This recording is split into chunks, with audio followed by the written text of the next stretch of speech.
Gawain sa pagkatuto bilang 1. Bilugan ang mga bagay, iligtas gamitin. Gawin ito sa sagutang papel. O, dyan na lang. Bilugan mo daw ang hindi ligtas na... Number 1, knife, scissors. Oh. Not the pillow kasi hinihigaan siya. So,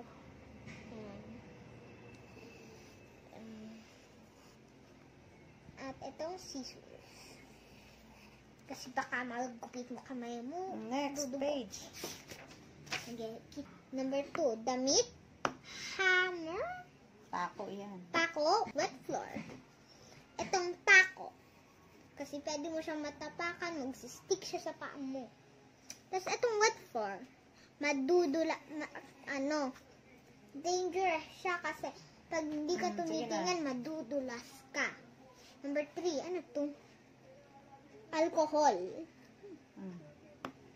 Ito, alcohol, naman din. Kasi pwede mo siya ma-spray sa mata mo. Ano pa yung iba? Piliin mo muna, tignan mo muna. Pati itong bug spray, o ano man yan. Itong bug spray, dangerous yan. Pag inamoy mo, nilagay mo sa bibig mo. O, bilugan mo na.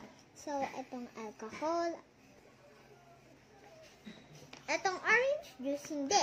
Kasi,